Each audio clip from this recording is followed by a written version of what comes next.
சுதந்திரத்தன்மை. ஒன்றிய அரசு பணியாளர் தேர்வாணையம் மாதிரி மாநில அரசு பணியாளர் தேர்வாணையக்கும் சுதந்திரமா செயல்படுறத உறுதி செஞ்சிருப்பாங்க. அரசமைப்புல கூறப்பட்டுள்ள முறைகள்ல வழிகள்ல நடந்து கொண்டா மட்டும்தான் ஸ்டேட் பப்ளிக் சர்வீஸ் கமிஷனுடைய தலைவர் அல்லது உறுப்பினர்களை வந்துட்டு பாத்தீங்கன்னா பதவி நீக்கம் செய்ய முடியாது. அவங்களோட பதவி காலம் உறுதி செய்யப்படும். அண்ட் தலைவர் மற்றும் உறுப்பினர்களை வந்துட்டு ஆளுநர் வந்துட்டு முடிவு அப்பாயிண்ட் பண்ணுவார். தலைவர் மற்றும் உறுப்பினர்களுடைய ஊதியம், சலுகைகள், ஓய்வூதியம் எல்லாத்தையுமே வந்துட்டு பாத்தீங்கன்னா அரசின் தொகுப்பு நிதியில இருந்தா வழங்கணும். அண்ட் ஒரு மாநில அரசு பணியாளர் தேர்வாணையம் தலைவர் வந்துட்டு நீக்கப்படும் பொழுது மத்திய அரசு பணியாளர் தேர்வாணையம் இல்லைன்னா ஏதோ ஒரு மாநிலத்துடைய தேர்வாணையத்தோட தலைவரை அல்லது உறுப்பினரை வந்துட்டு நியமனம் பெறும் தகுதியும் வந்துட்டு இருக்குமா நியமனம் பெறும் தகுதி உடையவராகவும் இருக்கிறார்.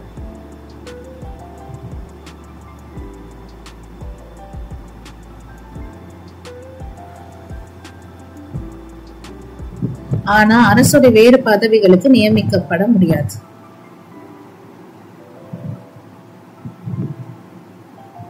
அண்ட் ஒரு முறை வந்துட்டு தலைவர் இல்ல உறுப்பினர்கள் தேர்வாணையத்துல ஒரு பதவி வகித்ததுக்கு அப்புறமா மறுபடியும் அவங்கள ரீஎலெக்ட் பண்ணக்கூடாது, மறுபடியும் நியமனம் செய்ய முடியாது. இரண்டாவது முறை அந்த பதவியில நியமிக்கப்பட முடியாது. ஓகேவா? பணிகள், ஃபங்க்ஷன்ஸ். மாநில அரசு பணியிடங்களுக்கான தேர்வுகள் நடத்துறது, குடிமை பணிகள் பதவிகள் தொடர்பான தேர்வுகள் நடத்துறது, நியமன முறைகள், பதவி உயர்வுகள்,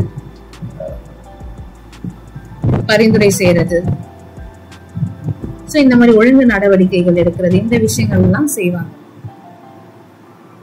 அண்ட் டிசிப்ளினரி ஆக்ஷன்ஸ், எச்சரிக்கை விடுறது, ஊதிய உயர்வு பிடித்தம், பதவி உயர்வு நிறுத்தம், இழப்பை ஈடு செய்தல், கட்டாய ஓய்வு, பணியிலிருந்து விலகுதல், நீக்குதல், இந்த விஷயங்களையும் பார்ப்பாங்க.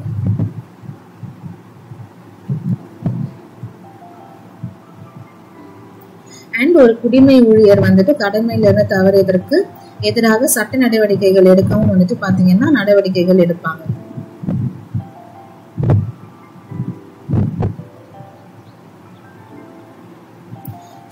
எல்லா விவகாரங்கள்லயுமே மாநில அரசு அந்த மாநில பணியாளர் தேர்வாணையத்தோட டிஸ்கஸ் பண்ணிட்டு தான் வந்துட்டு அவங்களோட முடிவை வந்துட்டு சொல்லுவாங்க. இதுல வந்து நீதிமன்றத்துக்கு கிட்டேயும் வந்துட்டு கலந்து ஆலோசிக்கலாம்.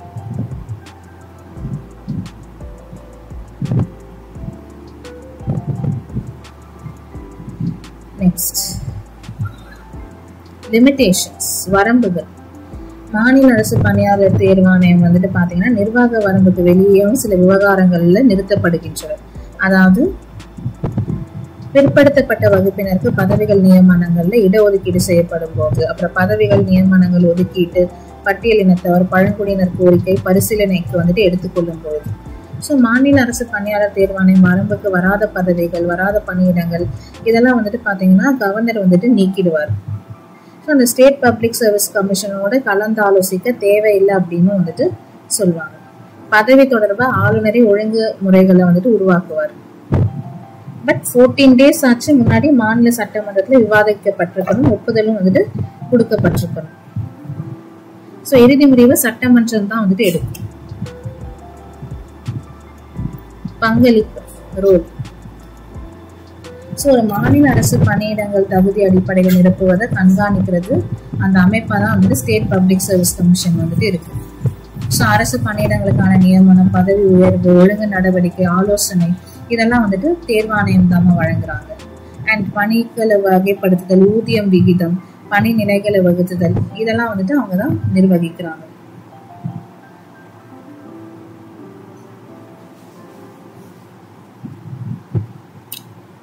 ஸோ 1964 வந்துட்டு பாத்தீங்கன்னா மாநில கண்காணிப்பு ஆணையம் அமைக்கப்பட்டதுக்கு அப்புறமா ஒழுங்கு நடவடிக்கைகள் தொடர்பா மாநில அரசு பணியாளர் தேர்வாணையத்தோட பங்களிப்பு வந்துட்டு பாதிக்கப்பட்டிருக்கு.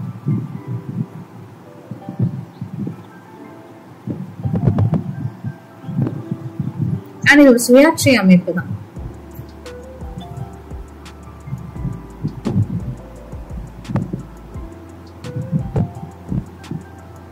பணியாளர் தேர்வாணையத்தோட பணிகள் என்னன்னா, அந்த குரூப் சர்வீசஸ் இதுவும் நீங்க பார்க்கணும்னு அவசியம் இல்லாம ஜஸ்ட் வேணா பார்த்துக்கோங்க. But it's not important. தேர்தல் ஆணையம், எலெக்ஷன் கமிஷன். ஸோ நியாயமா தேர்தலை நடக்கிறதுக்காக நிரந்தரமான சுயாட்சி அமைப்பு தான் தேர்தல் ஆணையம் அப்படின்றது ஆர்டிகல் 324 படி வந்துட்டு உருவாயிருக்கு. So election commission of India தான் வந்துட்டு president election, vice president, Rajya Sabha இந்த எலெக்ஷன்ஸ் எல்லாம் நடத்துவாங்க. உள்ளாட்சி தேர்தல், லோக்கல் பாடி எலெக்ஷன்ஸ் யார் நடத்துவான்னு கேட்டால் எலெக்ஷன் கமிஷன் ஆஃப் இந்தியான்னு சொல்லக்கூடாது, மாநில தேர்தல் ஆணையம் தான் வந்துட்டு நடத்துவாங்க. சரியா? இந்திய தலைமை கணக்கு தணிக்கையாளர் அலுவலகம் ஆர்டிகல் 148 படி வந்துட்டு பாத்தீங்கன்னா CHE அமைக்க வழிவகை செஞ்சிருக்கு. தலைமை கணக்கு தணிக்கையாளர் அப்படின்றவர் வந்துட்டு இந்திய கணக்கு அண்ட் தணிக்கை துறையோட தலைவர். சரிங்களா? அரசு கருவூலத்தை பாதுகாக்கிறவர், மத்திய மாநில அரசுகளோட மொத்த நிதி அமைப்பையும் வந்துட்டு கட்டுப்படுத்துவார். ஸோ நிதி நிர்வாகம் தொடர்புல விதிகள் அதை அமலாக்கம் செய்யறது, இந்த விஷயங்கள்லாம் அவர் பார்த்துப்பாரு.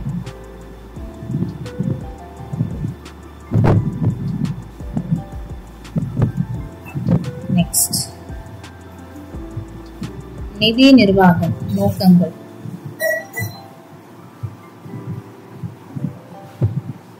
ஸோ நிதி நிர்வாகங்கள் கொள்கைகள்லாம் வந்துட்டு பாத்தீங்கன்னா பொதுத்துறை நிறுவனங்கள் நிதி மேலாண்மை திட்டங்கள் அமலாக்கம் பண்றது, பொதுநலன், சமூக பணிகளுக்கான வழிகள், வளர்ச்சி, வேலை வாய்ப்பு, விலைவாசி கட்டுப்படுத்துறது, மூலதன உருவாக்கம், சமத்துவ சமப்பங்கு, இந்த விஷயங்கள் எல்லாம் கான்சென்ட்ரேட் பண்ணுவாங்க. கோட்பாடுகள் வந்துட்டு பொதுநலன் தான், மக்கள் தேர்வு, மக்கள் கொள்கை தான், அரசியல் வழிகாட்டுதல் படி கட்டுப்பாட்டு கோட்பாடு, எளிமையான நடத்தை ஒழுக்கம், சீர்மை கோட்பாடு.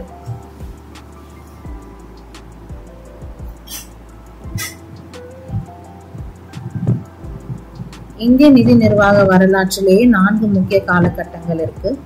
So period 1, period 2, period 3, period 4 அமைப்பு உருவாக்கம் மற்றும் ஸ்திரப்படுத்துதல். நெக்ஸ்ட் டெவலப்மெண்ட், நெக்ஸ்ட் மக்களாட்சி படுத்துதல், நெக்ஸ்ட் மக்கள் மையப்படுத்துதல். அந்த இயர்ஸ் மட்டும் பார்த்துக்கோங்க போதும்.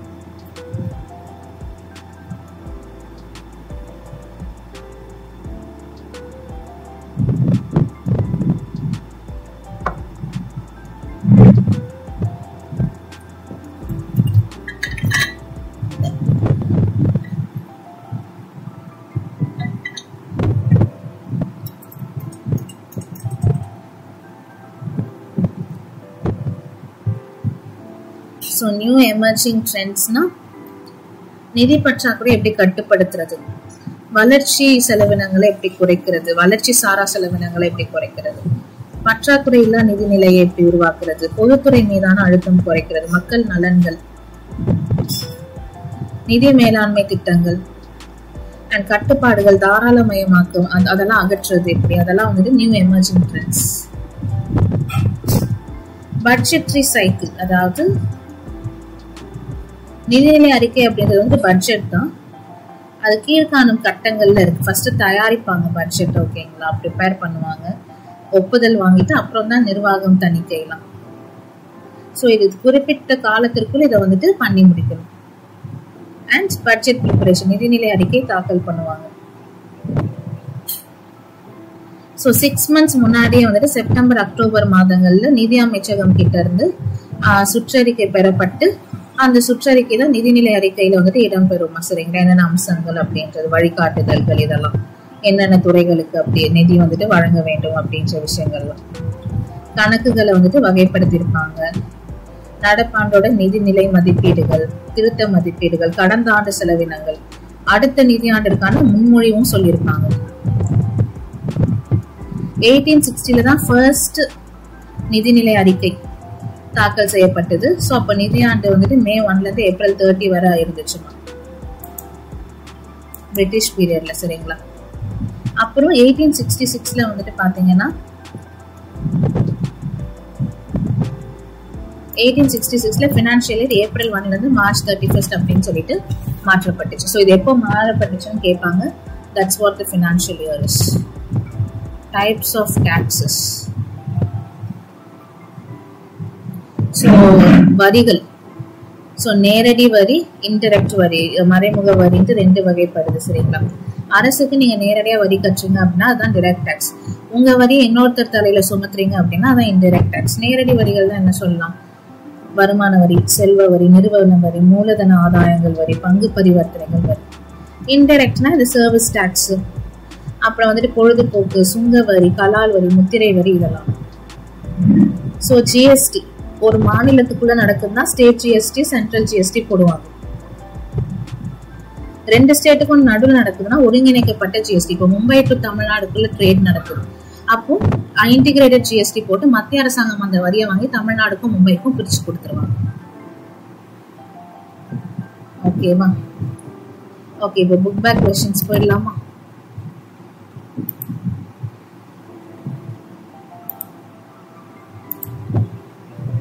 Okay, first question. நீங்க ஒரு 30 seconds டைம் எடுத்துட்டு கூட சொல்லுங்கம்மா.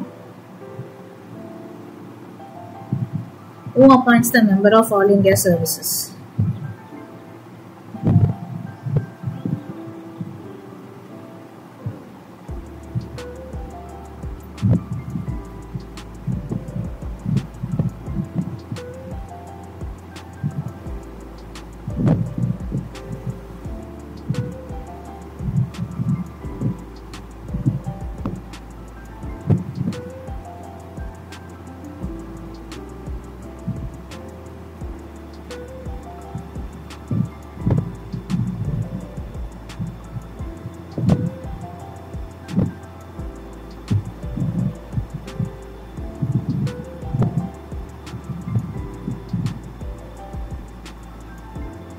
யாரும் அப்பாயிண்ட் பண்றோம்?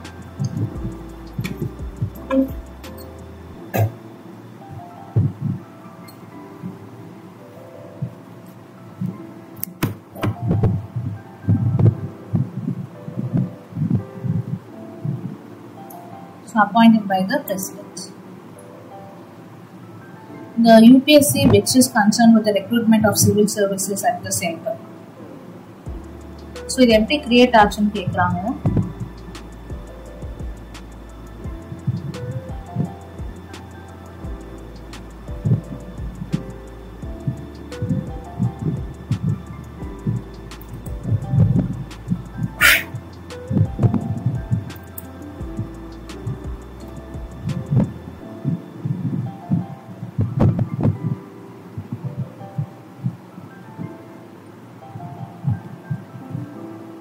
So presidential ordinance மூலமா கிரியேட் ஆச்சு.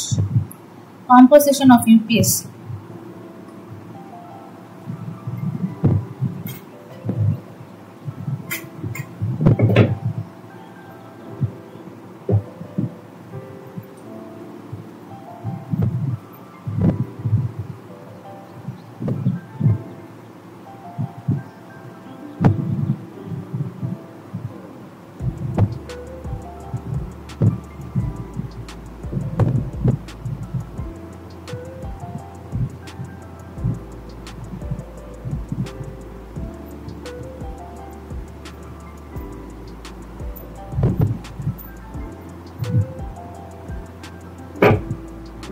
So that's determined by the president. What is the chief function of the UPSC?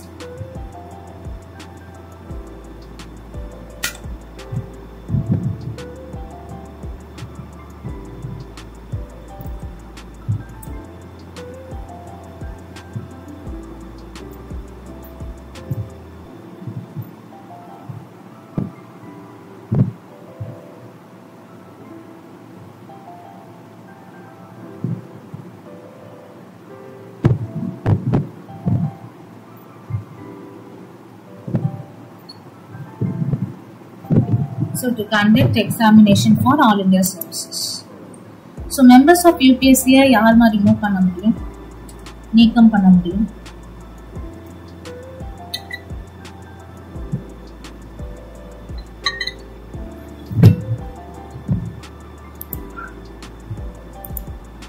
So president recommendation of Supreme Court. All India servicesல wrong-ஆ மென்ஷன் ஆயிருக்க வேலை என்னது?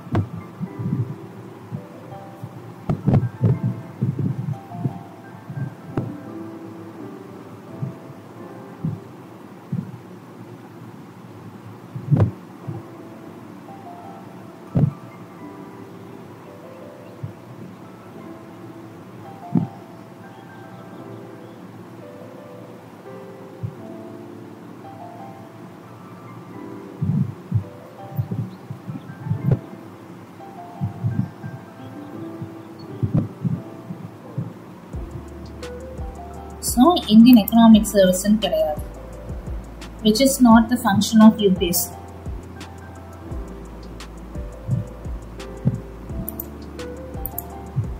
To act as watchdog for State Public Service Commission. All India services யார் create பண்ண முடியும்?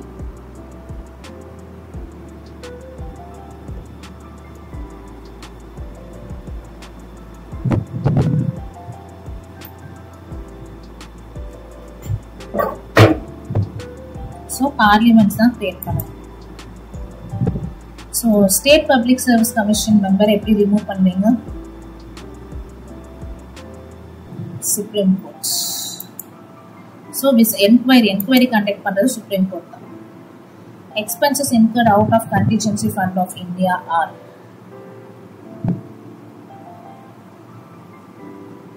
recouped by collecting contributions from various states.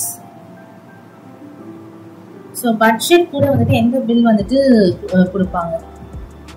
Budget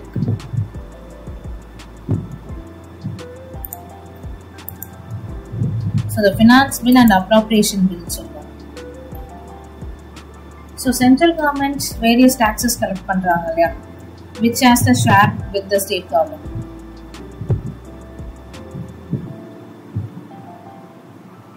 So, what is the constitutional authority to decide the share of states in the taxes?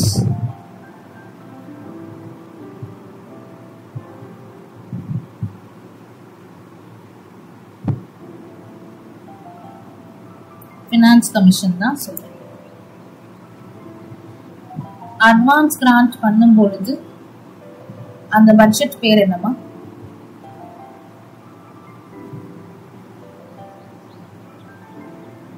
So அதுக்கு பேர் vote of markup. The parliament exercises control over finances through several methods. Which one is wrongly listed?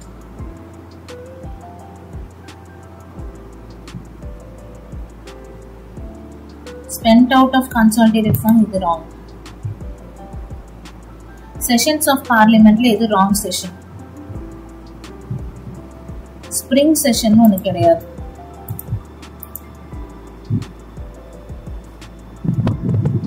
Lok Sabha is superior to Rajya Sabha ஏன்? Because அது directly elected, மக்களால் நேரடியாக தேர்ந்தெடுக்கப்படுற ஒரு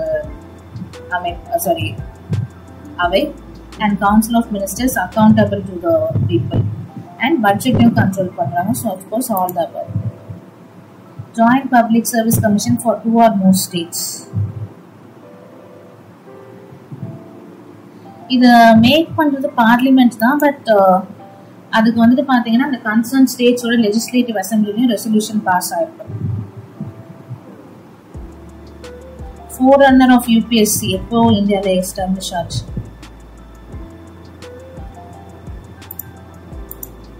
1926. ஓகேவா? எல்லா கொஸ்டின்ஸும் பார்த்தாச்சு.